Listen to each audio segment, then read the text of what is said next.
Jesse Blake Sports Report with Jesse Blake. I'm not going to sit here and pretend that this season hasn't been a complete lost season for the Toronto Blue Jays and that they haven't fallen well short of expectations and we all thought they'd be a playoff team and they're not a playoff team and they traded everybody a month ago and all that miserable stuff that happened for the last few months. But right now, as I'm recording this, the Toronto Blue Jays are a very fun baseball team, and it has been a lot of fun to watch the Blue Jays. And I'm recording this after the historic game that they played against the Red Sox on Monday, but in between the doubleheader. So the late game, the normal game hasn't happened yet. I'm recording in between the two games that they have today, the one where Danny Jansen made history by becoming the first player ever to play for both teams in one game. We'll talk about that game a little later on, but I want to work my way backwards from the Angels series on Friday to today, because on Friday we had a walk-off home run. We actually, in the ninth inning, it was back-to-back solo shots. Addison Barger and Joey Loperfido went back-to-back in the bottom of the ninth to walk off the Blue Jays. And that game was special, obviously, for that, having those kids have that moment there at the end in the Rogers Center. That just adds to the excitement of the young guys coming in, the future of the franchise and all that stuff. But And Loperfido had like a great catch in left field too in that game. It was awesome. What a moment for him. But that game was so special in my eyes because of how they won the game. They were down 4-0 in the second inning. And if you've watched the Blue Jays for the last 2 years, you know that this team never comes back from big leads. They don't do this. They don't do this thing where they're down 4-0 in the second and they work their way back slowly in the game and then eventually they pull through and they get the victory. But that's what happened on Friday. And I understand the Angels are a bad team, but you got to do it against the good teams and the bad teams, and having them have that victory with the young kids getting the walk-off home run and comeback victory where the pitching staff holds the line with the score. You know, they allowed a lot of runs early, but they held it together. And then the bats come alive throughout the game. It's something the Blue Jays don't do. And it was so much fun to see this team actually perform at that level. And then on Saturday, we get almost the second greatest pitching performance in Blue Jays history, because Dave Stieb, if you don't know, holds the only no-hitter in Blue Jays history. We have a sad franchise record of guys falling just short of pitching a no-hitter, and it happened again on Saturday. But it was so cool to have Bowden Francis have that almost no-hitter. He took it into the ninth inning, and then he finally allowed a hit. But Bowden Francis, from what he was at the beginning of the year to where he is now, and the pitching performance he's had in the last few weeks, it's been spectacular, and it gives you so much hope for the future and for Francis himself. So if you don't know, if you weren't familiar, if you weren't following along with Francis throughout the season, coming out of spring training, he was great. Just fantastic. And they gave him a shot in the starting rotation early in the year, and they tried him out, and it didn't go well, and eventually got pulled from that, got put on IR, got to regroup, was in the pen for a little bit, wasn't great in the pen. But then they traded Yusei Kikuchi. Then we had the big sell-off last month, and it's like, okay, season's lost. Let's give Bowden another chance. Let's give him something. Let's just try him out. There's nothing to lose here. And since that moment, Francis has proven to be a bona fide starter in the MLB. He was AL Player of the Week last week, last three starts.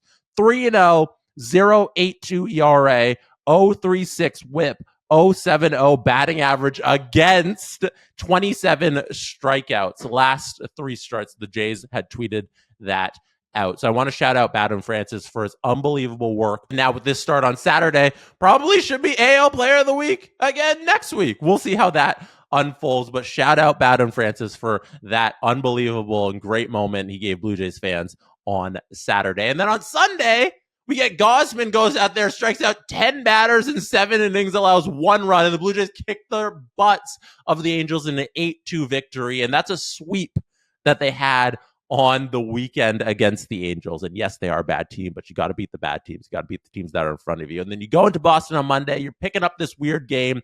Danny Jansen, it adds, for me, this Danny Jansen game where he's playing for both sides and having that Blue Jay that we all love, like, who out there didn't love Danny Jansen when he was a Blue Jay and his journey as a Jay, and seeing him as a Red Sox? It's really weird, and I wish he was still a Jay, but it is what it is. I'm happy that we were able to get some assets for him and all that, but having Danny Jansen a part of this historic moment where this is a game that's being picked up from earlier in the season. So he was on the Jays at the time, and now he's going to be on the Red Sox catching for them. So he played for both teams, and he's the first player ever to play a game for both teams in a game, which is really cool to see.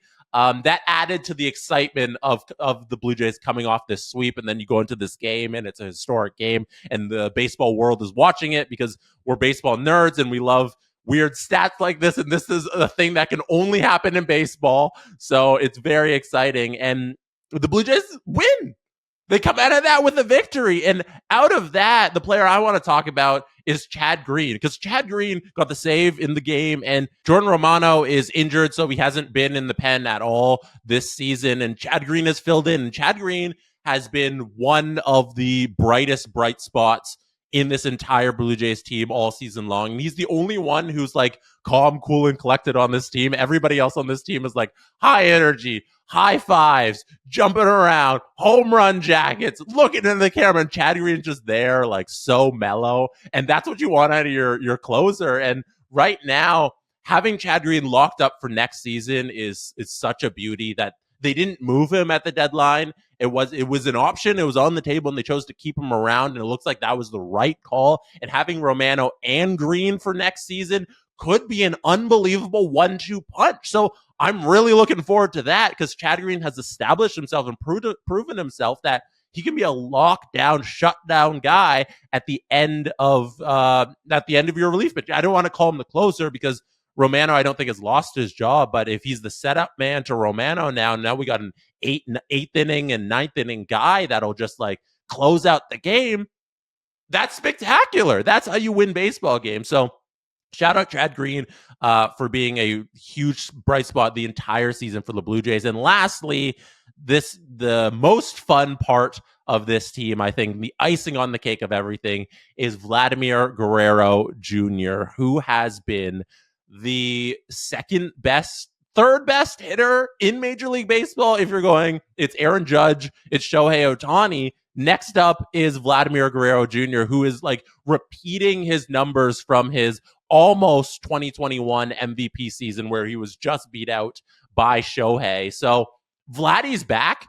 I don't know what happened in April. Like, he just struggled for a month, but since then, he's been the number 2 best hitter in the American League. And that's absolutely spectacular for the future of the Blue Jays, because now you have some security when you give him that big fat contract this offseason. You know that you're not questioning it anymore. Like, we got to just, hey, Vladdy's going to turn, even if he struggles early, he's going to turn it around. He has it in him. This dude is one of the best hitters in baseball and will be for a while. And I have full confidence in Vladdy, and I hope they lock him up forever. And just sidebar about Vladdy, my favorite thing about Vladdy is the launch angle. So ESPN did a feature on him today, actually. I think it just dropped. And one of the things that they wrote in there that I thought was fascinating, that you can see when you watch him hit, it's his launch angle. And it's comically low for a power hitter. I'll read this directly from the ESPN article on Vladdy. They write, Guerrero's launch angle is still comically low for a power hitter, 7.2 degrees, down from 10.5 degrees last year, and ranked 129th among 136 qualified players. But it hasn't mattered. He's homering at a 7% rate since the start of June, tied with Juan Soto for 6th highest in the majors in that stretch. And why I love the launch angle stat about Vladdy is that it shows to me the preciseness of the power in his swing, in that he's hitting it exactly how you want to hit a ball. Like, and what I mean by that is that when you aim to hit something perfectly, you'd hit it on a line drive. That means the bat is square, but he has so much power that he's hitting line drives out of the ballpark for home runs. The dude is so unbelievable at hitting that these line drives get so much carry that they carry out of the ballpark. That's what I take away from that and that launch angle stat, because you can watch it. When you watch Vladdy hit these home runs, they're not towering shots. They're not like Aaron Judge where he hits pop flies that go 480 feet, you know? Vladdy's hitting these line drives that are like 420, and they're low and they're precise, and there's so much velocity in his swing. And Vladdy's the centerpiece of this team, and it's so comforting that the guy you're going to build your franchise around for the next forever is this good at this moment in a lost season. So that's the last piece there on what I wanted to say. Oh, and also sidebar, shout out Will Wagner. Will Wagner, since he's come to the Blue Jays, has been, and up to the majors, has been spectacular. He started off really hot, and then now he's trailed off a bit. I think his on-base percentage is like 360 or something. I don't actually have it right in front of me, but Wagner's been great at the plate, and he looks like he's got a spot in this team next season based on the way he's hitting right now. And if he keeps it up through September, that'll be something spectacular to watch. And I got no real bones to pick with any of the trade deadline acquisitions so far. Yarbrough, I am still doing the shout outs. Yarbrough is this long relief gem that pitched in today's game. That's just been a fantastic pickup from the Dodgers. That's just like free relief help that could definitely help this team next year. So just only positive things for the Blue Jays right now. I'm pumped about this team heading into September. If they keep this up, who knows what next season's outlook will look like. Like maybe they get some confirmed pieces for the team next season. There's a lot of stuff they got to do this offseason, but if they play really well, that's where you want to start. You don't want to end on a low. You want to end on a high. So right now we're at a high. Let's keep it up. Hopefully we get some even better games in September, and we keep this run rolling. That's it for me right now.